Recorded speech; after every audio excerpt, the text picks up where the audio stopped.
ভোরের আলো ফুটে গেছে, বাজে এখন 5টা 10।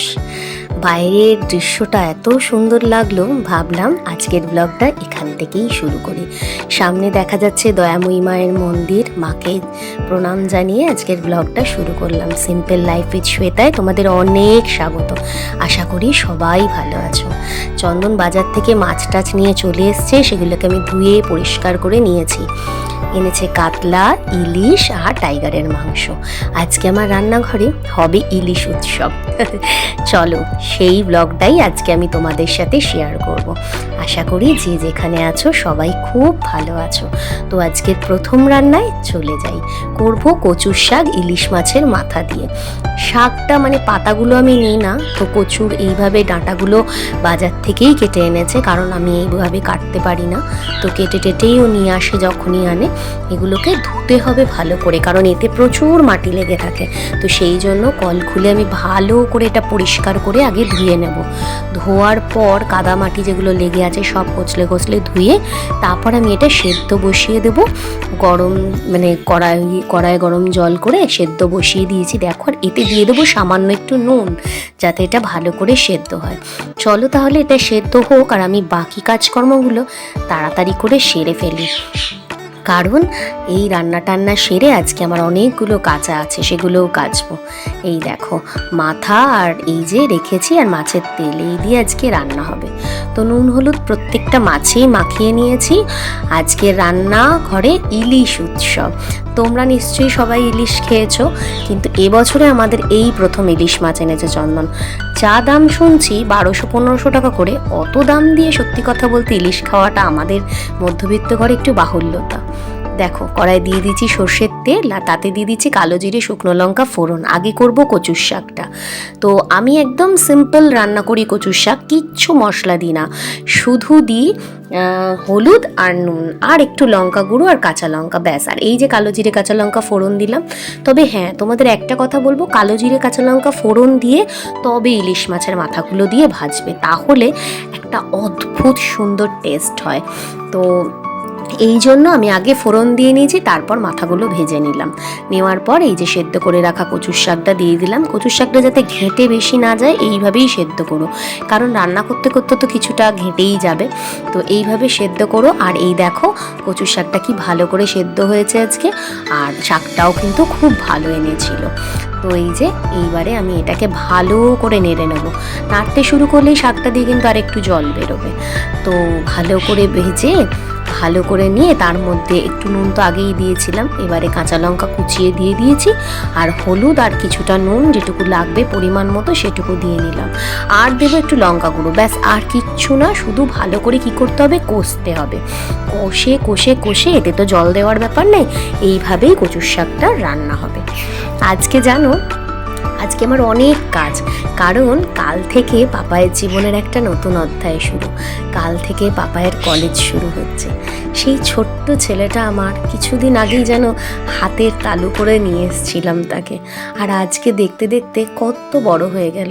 তোমরা সবাই ওকে আশীর্বাদ করো যেন আগামী পথটা ও খুব ভালোভাবে পেরোয়, আর খুব ভালো মানুষের মতো মানুষ হয়। এখনকার দিনে পয়সা রোজগারটা তো একটা ঝুঁকি বটেই, কিন্তু তারপরেও প্রকৃত ভালো মানুষ এখনকার দিনে পাওয়া যায় না, জানো তো। তাই জন্য আমি চাই যেন ও একটা ভালো মানুষের মতো মানুষ হয়। তাই জন্য তোমরা সকলে ওকে আশীর্বাদ করো যেন খুব ভালো মানুষ হতে পারে। এইটুকুই আমার চাওয়া, যে ছেলে বড় হয়ে ইনকাম তো করবেই, কম বেশি যাই হোক, ছেলে সন্তান বলে কথা। আজকালকার দিনে মেয়েরাই কত ইনকাম করছে, আর ছেলে তো করবেই, কিন্তু মানুষ হওয়াটা খুব দরকার। ভালো মানুষ হওয়াটা, যাতে লোককে সাহায্য করতে পারে, সবার পাশে দাঁড়াতে পারে, এটাই সব থেকে বড় কাম্য। তোমরা সবাই ওকে আশীর্বাদ করো। দেখো কথা বলতে বলতে কচুর শাকটা হয়ে গেল, নামিয়ে নিয়েছি কচুর শাক। এরপর চলে যাব ভাপায়। ভাপাটা একটু ভালো করে করতে হবে, কারণ ভাপার এদিক ওদিক হয়ে গেলেই জিনিসটা পুরো নষ্ট। তো এই যে রেখেছিলাম অনেকক্ষণ আগেই নুন হলুদ মাখিয়ে, এবারে সর্ষেটা বেটে নেব আমি। তো কালো আর সাদা দুটো সর্ষেই নিয়েছি। অনেকে শুধু কালো সর্ষে দিয়েই করে, কিন্তু মা বলে কালোর সাথে একটু সাদা সর্ষে মানে রাই সর্ষেও নিতে। তো দিয়ে দিলাম লঙ্কা, ঝালটা তোমরা স্বাদ মতো দেবে। আর দিয়ে দেবো না একটু বেশি করে নুন, কারণ নুনটা দিলে সর্ষের তিতকুটে ভাবটা নাকি কমে যায়, এটা মা বলে। তো এইভাবেই করব। আর তার আগে আমি যেটা করব সেটা হলো এই যে কচুর শাকটা প্রায় হয়ে এসছে, দেখেছই, একদম চিনিও দিয়ে দিয়েছিলাম। এর মধ্যে এবার লাস্ট যেটা দেবো একটু পাতি লেবু। কেন বলো তো লেবু দেবো? কারণ লেবু দিলে কচুর যে গলা কুটোনোর মিউকাসগুলো ওগুলো গলে যায়, না হলে গলা কুটোনোর একটা ব্যাপার কচুতে কিন্তু থেকেই যায়। তো এই যে লেবুটা আমি দিয়ে দিচ্ছি, এতে কিন্তু আর কচু থেকে গলা কুটোবে না, মানে কোনো চান্সই নেই। কারণ আজকে আমি যখন কচুটা ধুচ্ছিলাম দেখলাম হাতটা একটু কুটকুট করছে, যদিও আমার একটু অ্যালার্জি আছে তার জন্যও হয়। তবে এই মিউকাসটা যাতে গলে যায়, যাতে কোনো অসুবিধা না হয়, সেই জন্য সব সময় কচু রান্না করার সময় একটুখানি করে পাতিলেবু কিন্তু দিয়েই দিতে হয়। বলা কি যায় হঠাৎ করে গলা কুটোলো, আর সেই গলা কুটোলে খুব সমস্যা হয়, গলা ভারী হয়ে যায়। তো তার থেকে বরং একটা আধখানা লেবু কেটে দিয়ে দিলাম, কোনো অসুবিধা হবে না। তো তোমরা কিন্তু লেবুটাকে দিও। চলো পরের স্টেপে চলে যাই। দেখো হয়ে গেছে, এটা হলো সর্ষের তেল দিয়ে দিলাম বাটিতে, দিয়ে এই টিফিন কৌটোটাতে করব। আগে সর্ষের তেল দিয়ে ভালো করে বাটিটা মেখে নিয়ে এই যে দিয়ে দিচ্ছি এতে সর্ষে বাটাটা। সর্ষে বাটাটা বেশ ভালো বাটা হয়েছে, বেশি জল দেবে না, বেশি জল দিলে না বড্ড পাতলা হয়ে যায়, একটু ঘন করে বাটবে। আর এই যে নুন হলুদ মাখিয়ে রাখা মাছগুলোকে দিয়ে দিচ্ছি, দিয়ে ভালো করে মাছগুলোও মাখিয়ে নেব। আমি এতে আর এক্সট্রা করে কোনো হলুদ দিইনি, কেন জানো তো? কারণ এক্সট্রা করে হলুদ দিলে না আমার মনে হয় যেন হলুদের একটা কিরম গন্ধ ছাড়ে, ওই জন্য যা হলুদ এতে মাখিয়েছিলাম ব্যাস ওই হলুদেই হবে। একটু নুন আর একটু দিয়ে দেবো, কিন্তু ওই হলুদেই রান্নাটা হবে। আর তার উপর কাঁচা লঙ্কা দেবো, আর একেবারে সবটা যখন হয়ে যাবে উপর থেকে আরেকটু কাঁচা তেল ছড়িয়ে দেবো। বুঝতে পেরেছো? তাহলে খেতে দারুণ স্বাদ হবে। তো আজকে আমার একটা ফুটো থালা আছে, আমি কড়ার উপর ফুটো থালায় ওটা বসিয়ে দিই, দিয়ে এই রান্নাটা করি, মানে বসিয়ে তারপর ভাপাই। তো চলো আগে এটা রেডি করে নিই, তারপর ওটা হবে। জানো তো পাপাই যখন ছোট ছিল কোনো দিন পাপাইকে নিয়ে আমার কিন্তু কোনো জ্বালা হয়নি, মানে ঘ্যান ঘ্যান, অনেক বাচ্চা আছে সকালে উঠে খুব ঘ্যান ঘ্যান করে, স্কুল যাবে না কিছু না, কিন্তু আজ অবধি কোনো দিন, মানে ছোট্ট থেকে বড় হয়েছে, কোনো দিনও পাপাইকে নিয়ে আমার কোনো সমস্যা নেই। দিব্যি উঠেছে, দিব্যি মানে স্কুলে গেছে আমার হাত ধরে, কোনো ঝামেলা নেই, উঠিয়ে দিলেই হতো। আর একটা আমার ছেলের বাজে গুণই বলবো, আমার ছেলে আঙুল খায়, এবং সেই আঙুলটা সে খেত বলেই হয়তো সে ভীষণ ঠান্ডা, ভীষণ ঠান্ডা আমার ছেলে।